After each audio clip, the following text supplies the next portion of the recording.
67-68 मा माछै आटेन। फार्ममा धेरै माछा उत्पादन भयो, माछा बिकेन। यो त प्राविधिकले भने त होइन, यो यसरी पाल्नुहोस् भनेर प्राविधिकले त उहाँहरूले यो अनुसन्धान गरेको कुरै होइन। हाम्रो यो रेसोमा 22वटा रेसोमा माछै नआट्ने भयो। दिनमा 1 किलो पनि नबिक्ने, माछा तर भुइँ नदेख्ने, ग्राहकले माछै नचिन्ने। धेरै बजारको 150-200 केजी माछासँग यो हामीले 800 रुपियाँ प्राइस राखेका थियौँ, धेरै फरक हुने भयो। त्यही भएर यो माछा नबिकेको कारण डुलाएर पनि बिकेन। त्यसो भएर हामीले यो फिँजार्नको लागि त्यसरी राखेको, त्यो असाध्यै राम्रो भयो। दर्शकवृन्द नमस्ते, रेकर्डखबर.com तपाईँलाई हार्दिक स्वागत गर्न चाहन्छु। म कृष्ण बुढाथोकी। यति बेला हामी कास्की जिल्लाको माछापुच्छ्रे गाउँपालिकाको वडा नम्बर 2 भुर्जुङ खोला भन्ने ठाउँमा आइपुगेका छौँ। यहाँनिर विगत 13 वर्षदेखि सञ्चालनमा रहेको गण्डकी ट्राउट फार्ममा अहिले हामी छौँ। आज हामी तपाईँलाई यो फार्मको बारेमा जानकारी गराउन गइरहेका छौँ। हामीसँग यस ट्राउट फार्मका सञ्चालक लक्षिन गुरुङ हुनुहुन्छ। उहाँसँग हामी कुराकानी गर्न गइरहेका छौँ। आउनुहोस् उहाँलाई कार्यक्रममा स्वागत गरौँ। सर नमस्ते। हजुर नमस्कार। आराम हुनुहुन्छ? हजुर आराम छ। यो ट्राउट फार्म सञ्चालन गर्नुभन्दा अगाडिको तपाईँको पृष्ठभूमि अलिकति जान्न चाहन्छौँ हामी। यो म 41-42 सालतिर काठमाडौँमा बसेर यो टेक्सटाइल सम्बन्धी रेडिमेड कपडाको व्यापार गर्थेँ। त्यसपछि यो 46 सालपछि फेरि यो हङकङमा, मेरो मिसेस हङकङ जन्मेको हुनाले हङकङमा आइडी कार्ड, डिपेन्डेन्ट आइडीमा गयो। त्यसपछि त्यहीँबाट पनि अलिअलि व्यापारहरू गरेका थिएँ। पछि बच्चाहरूलाई लन्डनमा उनीहरू हाई एजुकेसन, हामी लन्डन पढ्छौँ भनेपछि हामी बडाबडी फेरि बेलायत गएर बस्यौँ। त्यसपछि आएर यो व्यवसाय गरेको अहिले 13 वर्ष भयो। हजुर। हङकङमा जम्मा कति वर्ष बस्नुभयो? 18 वर्ष जति बस्यो हङकङमा। 18 वर्ष। हजुर हजुर। हङकङ छोडेर बेलायत गयो, फेरि बेलायतबाट फेरि नेपाल आयो। बेलायत कति बस्नुभयो? बेलायत 2 वर्ष जति बस्यो। 2 वर्ष बस्नु। हजुर। अब विश्वका विभिन्न देशको भ्रमण गर्नुभयो होइन? हजुर।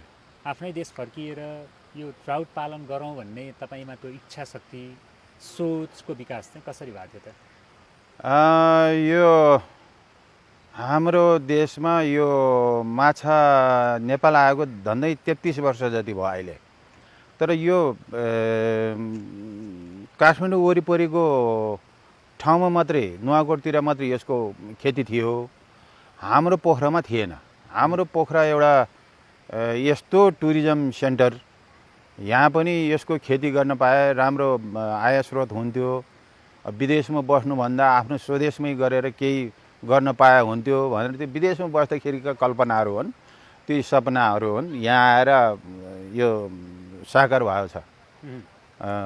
यो सोच चाहिँ बाहिरै बस्दाखेरि नै आफ्नै देशमा गएर केही गर्न पाए, यो के गर्दा ठिक होला भन्दाखेरि त्यही ट्राउट सम्बन्धी त्यो काठमाडौँतिर देखेको हुनाले यो गर्ने सोच आएको। हङकङ, लन्डन हुँदा पनि देख्नु भएको थियो यस्तो फार्महरू? यो ट्राउटको त देखेन। यो फिस फार्महरू, ठुल्ठुलो फार्महरू जुन कि हाम्रो यो अहिलेको नेपालमा भएको यो कृषि चाहिँ धेरै सानो सङ्ख्या छन्। अबको फार्म भनेको त्यही विदेशकै जस्तो धेरै उत्पादन गर्ने र धेरै उत्पादन गर्दाखेरि लागत कम आउने र लागत कम आएपछि उपभोक्तालाई सस्ता दिन सक्ने, त्यो सोच चाहिँ अब त्यतातिर देखेको हुनाले नेपालमा पनि यो सानो सानो फार्महरू छन्।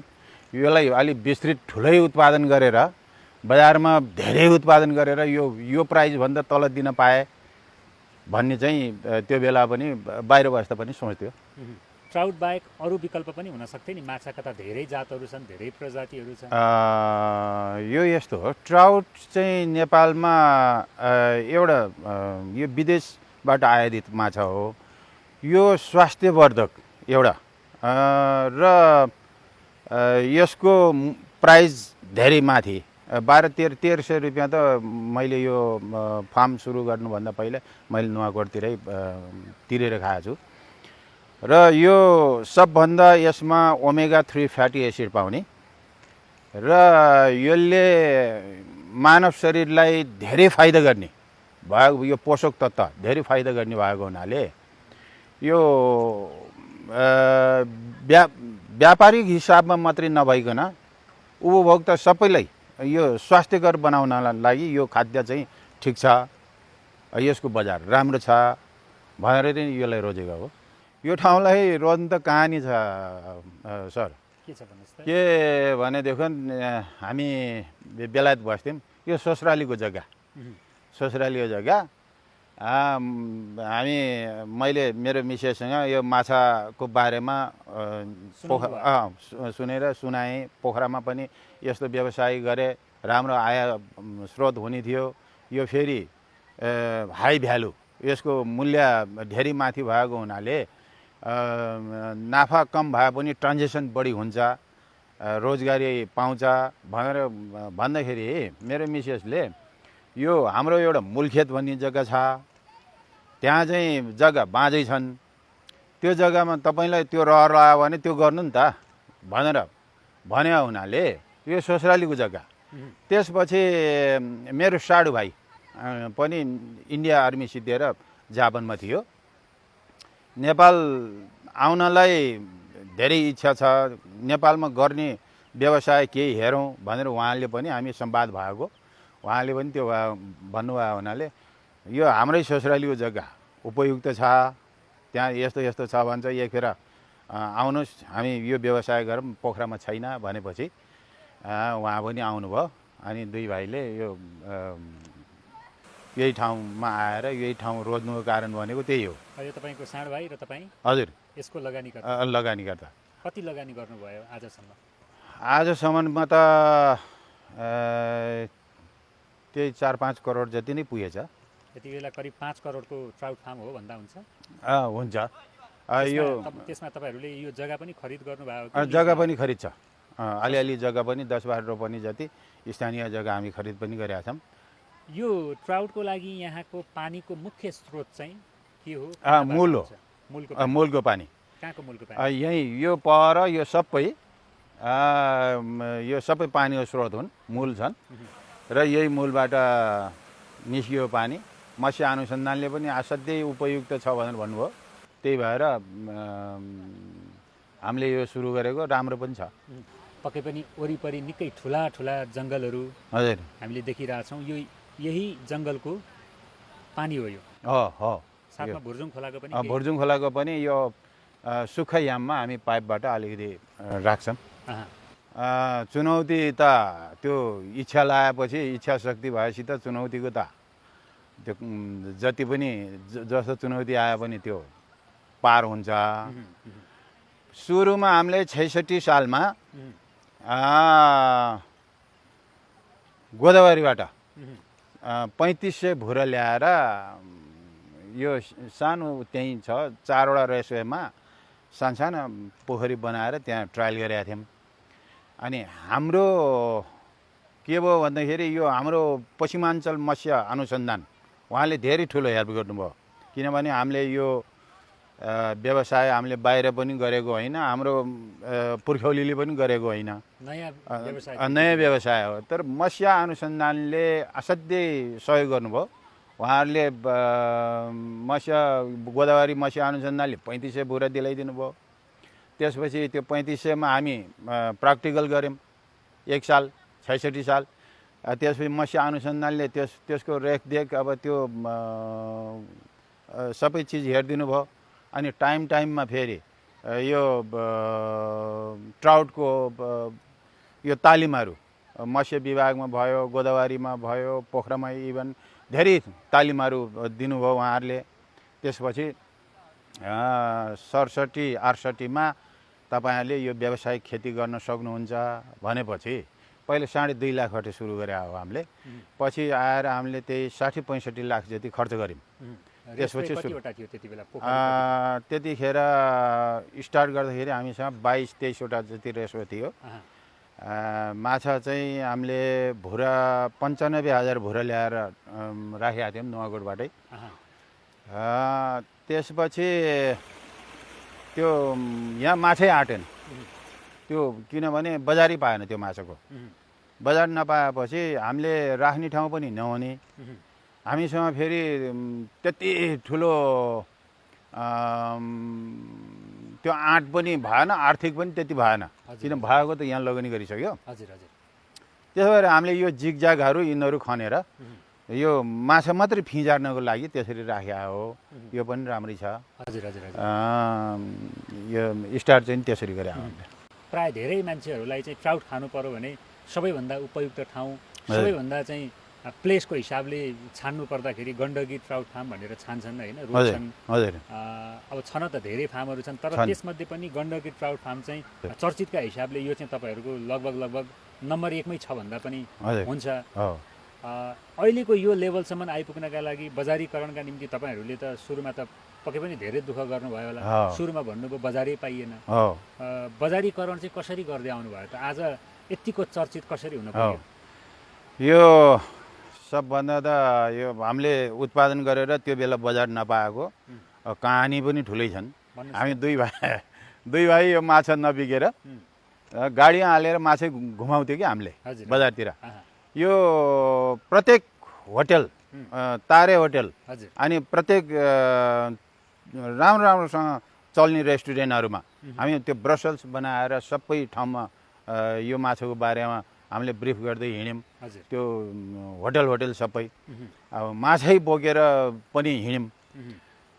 पछि के भयो भन्दाखेरि हाम्रो यो त्यो गरेर पनि माछा बिक्नु गाह्रो भयो। गाह्रो भएपछि यो मत्स्य अनुसन्धान र त्यतिखेर नेपाल कृषि जिल्ला कृषि थियो, उहाँहरूको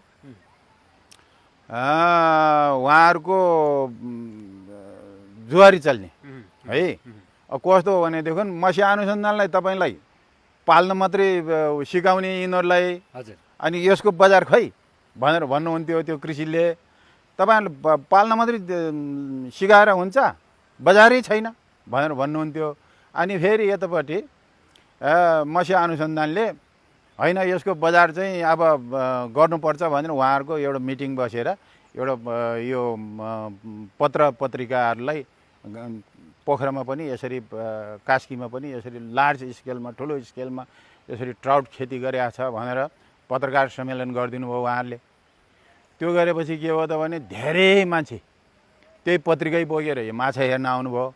अनि यो माछाको विशेषताबारे सबै त्यही पत्रिका छाप्यो हुनाले यो माछा खान सुरु गर्नुभयो।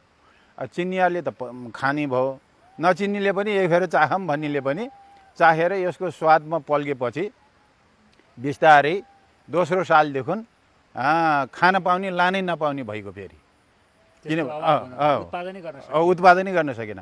त्यही भएर जति पनि यो माछा प्रति इन्ट्रेस्ट हुने कृषकहरू यहाँ आउनुहुन्छ भनेदेखि उहाँहरूले हामीले चाहिँ नि निःशुल्क तालिम दिन्छौँ, निःशुल्क खानापिना सबै गरिदिन्छौँ, अनि उहाँहरूको उत्पादन पनि हामी खरिद गरिदिन्छौँ।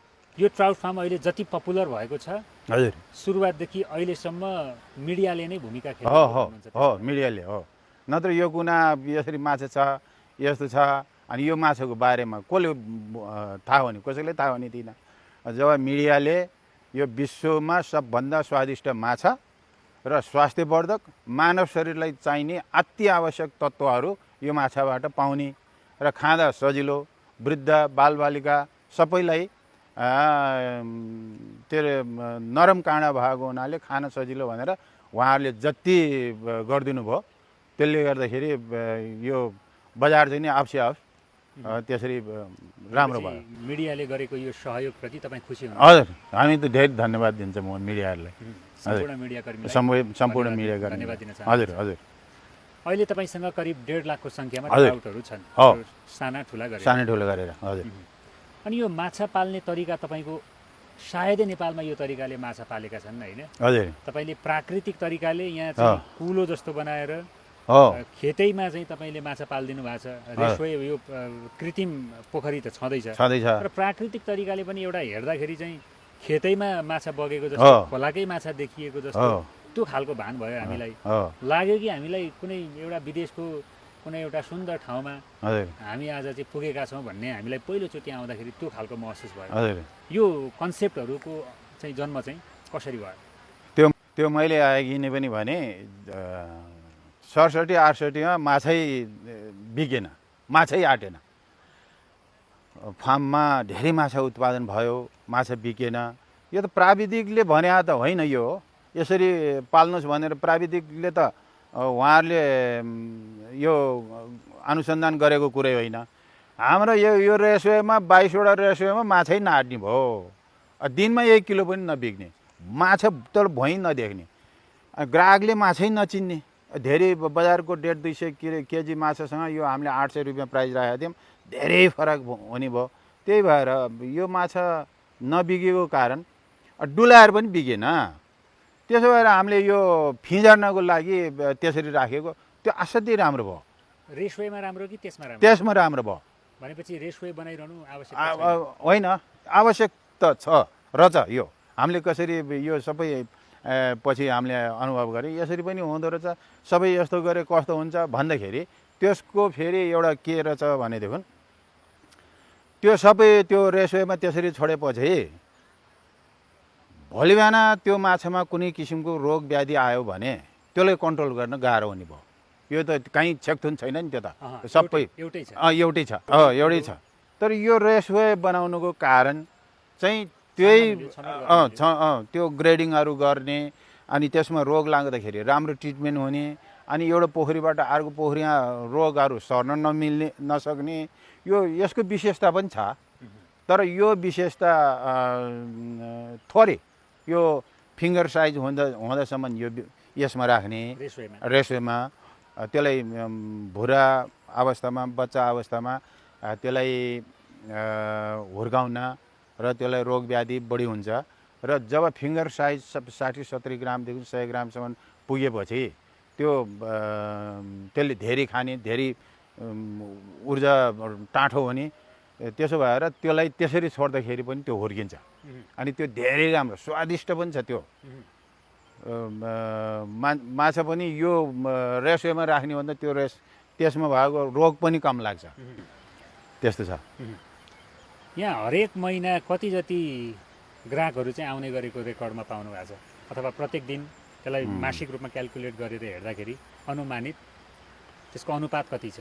यो पब्लिक होलिडे र यो शनिबार यस्तोतिर त्यही 2000 जस्तो, 1500-2000 जस्तो आउँछन् प्रत्येक शनिबार।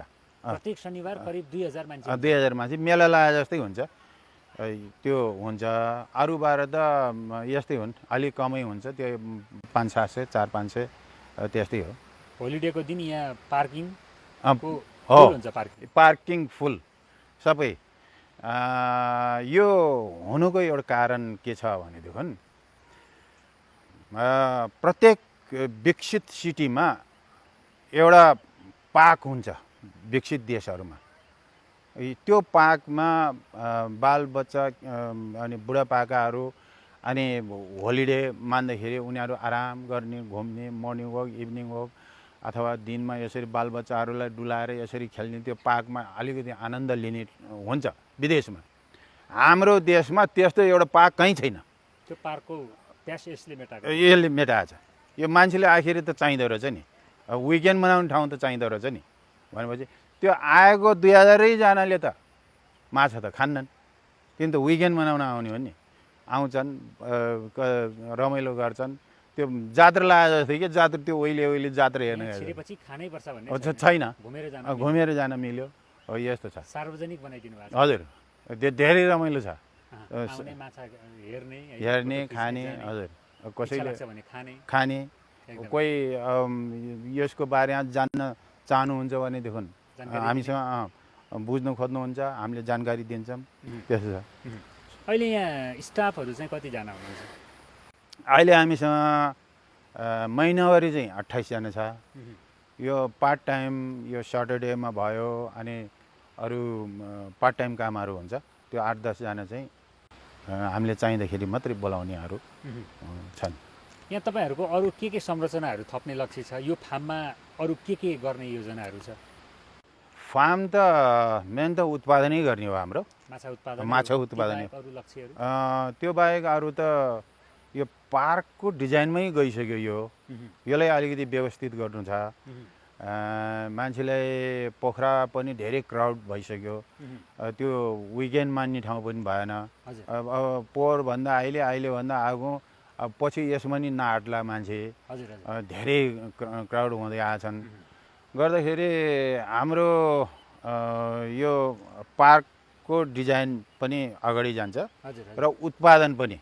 अहिले हामीलाई खाने माछा पुग्दैन, सबै कृषकहरूबाट के अरे उत्पादन भएको माछा यहीँ खपत हुन्छ। हाम्रो कास्कीमा मात्रै, हाम्रो यो गण्डक प्रदेशमा मात्रै लगभग 100 टन जति उत्पादन हुन्छ। त्यसमा वार्षिक 40-50 टन चाहिँ गण्डकीले खपत गर्छ। बाँकी चाहिँ त्यो अरू जिल्लामा, काठमाडौँतिर, अरू ठाउँतिर त्यो कोसेली सुकुटी भएर खपत गराउँछ। तपाईँहरूले प्रति केजी यहीँबाट जिउँदै बेच्दाखेरि कतिमा बेचिरहनु भएको छ? बनाएर अब त्यो आइटम अनुसार पनि होला होइन? मूल्य के कस्तो छ? जिम्दै चाहिँ गएको सालसम्म 1100 थियो। 1100 अहिले आएर हामीले 1300 बनाएको छौँ। पोहोर 1200, त्यसपछि अस्ति भर्खर फेरि 100 रुपियाँ बढाएर 1300। यो फ्रेस माछा। यो एउटा के भयो भन्दाखेरि यो 1-2 सालमा यो कार्निभरस जातको माछा हो। यसको शारीरिक वृद्धिको लागि यो मांसाहारी खानै चाहिन्छ यसलाई।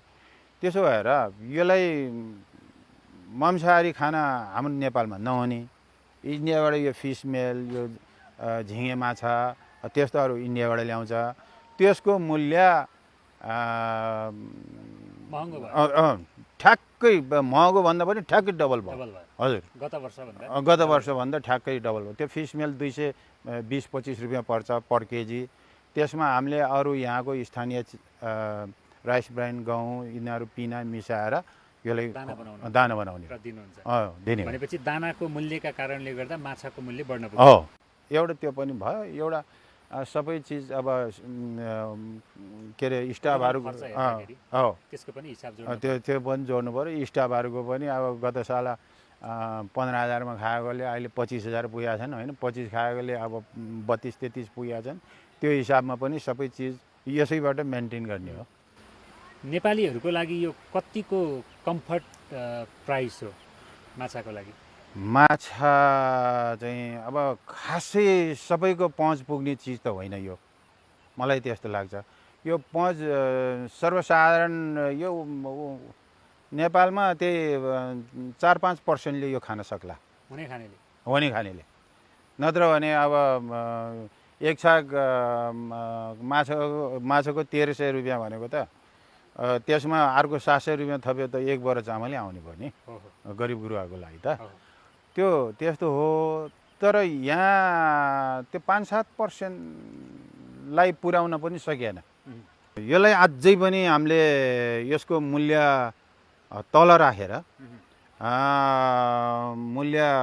राख्न सकिन्छ।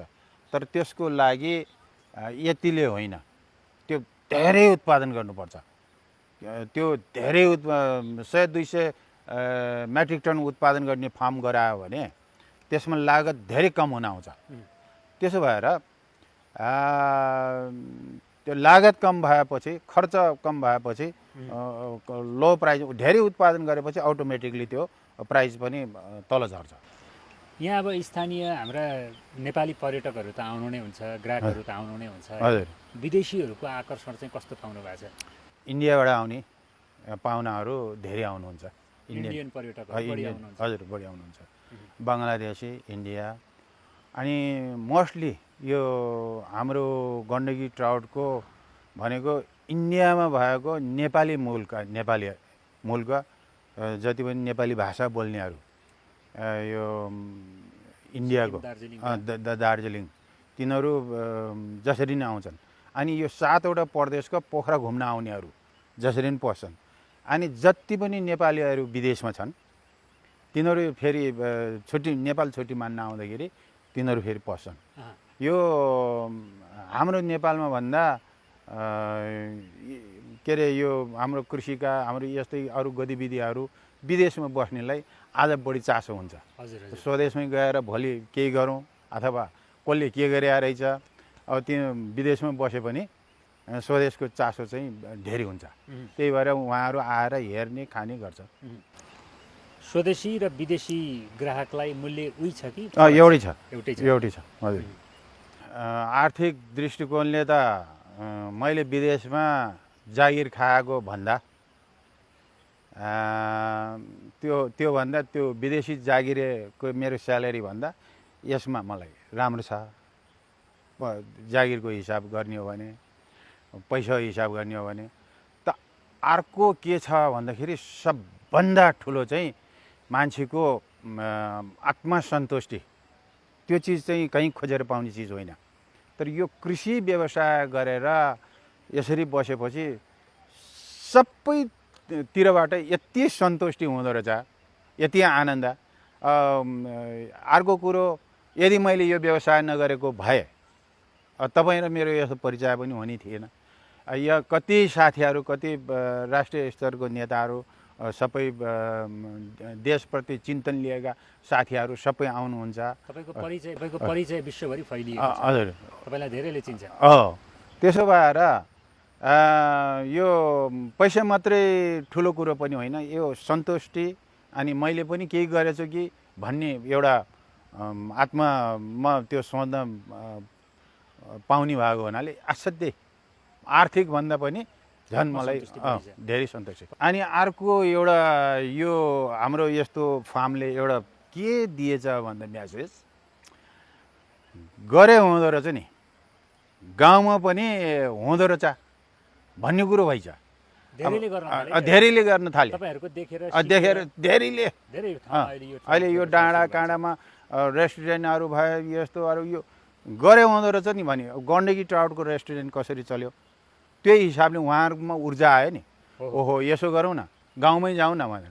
अहिले सिटीमा भन्दा गाउँमा धेरै ग्राहक पनि गाउँमा धेरै, अनि अर्ग्यानिक आफ्नो ठाउँको उत्पादनलाई अब ब्रान्ड बनाएर बेच्न पाइयो, सहरको पैसा गाउँमा ल्याउन पाइयो, अनि गाउँमै भएकाहरूलाई रोजगारी भयो। अनि सबैको यो मन यो कन्सेप्टमा चाहिँ नि आफ्नै गाउँमा आफैमा केही गर्न सक्दो रहेछ भन्ने पनि फिल भयो।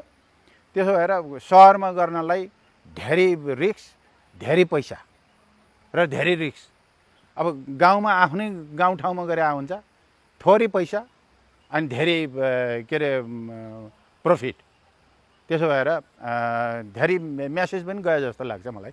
तपाईँले नेपाल सरकारबाट अनुदानका रूपमा केही पाउनु भएको छ आजसम्म? पाएछु। के पाउनु? यो हाम्रो यहाँबाट माथि एउटा हेचरी छ। यो मूलको पानीमा हेज नहुने भएर पानीको टेम्परेचरको लागि माथि एउटा हेचरी छ। 42 लाख रुपियाँ यो विश्व ब्याङ्क के भन्छ यो प्याड भन्ने एउटा संस्था, त्यो नेपाल सरकारको कोही मताहतमा भएको 42 लाख रुपियाँको उहाँहरूले बजारीकरण र त्यसको लागि उत्पादन वृद्धिको लागि पनि उहाँहरूले दिनुभएको थियो। त्यसपछि पनि यो हामीलाई आवश्यक परेको चिजहरू आइरहेको छन्। हामीले यहाँ अहिले 14 टनको एउटा कोल्ड रुम राखेको छु, 50-50मा त्यो गभर्मेन्टले गरिदिएको हो है। अब यी अरू सानसाना आवश्यक नेट यस्तो जालीहरू यो साली पछि तपाईँलाई के आवश्यक छ भने 50-50मा मोटरहरू यस्तोहरू साली पछि के अरे 5-10 लाख 4-5 लाखको चाहिँ सहयोगहरू चाहिँ आउँदै गर्छ। भनेपछि केही गर्छु भनेर निरन्तर लागि पर्ने किसानलाई नेपाल सरकारले गर्छ। तर कस्तो हो भनेदेखि हाम्रो त त्यो गर्ने भन्ने सोच होइन कि त्यो कहीँ झिकेर खाउँ कि भन्ने मात्रै सोच छ। काम गरेपछि निरन्तर लगाएपछि त्यो काम यो माछा मात्रै होइन, सबै काम। नेपाल कृषि प्रधान देश, सबै चिज आयात गरेर खानुपर्ने होइन। अब चामल धरि नपुग्ने त्यस्तो अब काम गरेर यहाँ लगातार खटिएर गर्नेलाई नेपाल गभर्मेन्टले पनि दिएकै छ, दिन्छ। किनभने प्राविधिक त्यस्तै छन्। हामी यो हाम्रो जिजुबाजेको पेसा होइन, अब हामीले विदेशमा यसैमा काम गरेको पनि होइन। त्यो के भने सोचमा फरक पर्ने हो। म यो गर्छु, त्यो इच्छा शक्ति र धैर्यमा फरक पर्ने हो। नेपालीमा सबभन्दा कमजोर भनेको धैर्य नहुनु। बिहान रोपेपछि बेलुकै फल्नुपर्छ। अब बिहान रोपेर बेलुका फल्ने चिज त केही पनि छैन। त्यस्तो सबभन्दा छिटो हुने भनेको त्यो ब्रोइलर कुखुरा रहेछ 45 दिनको। त्यो सबैले गर्छ। त्यो सबैले गर्छ। हामीलाई समय दिनुभयो, यहाँलाई धेरै धेरै हजुर, धन्यवाद। नमस्कार। हजुर।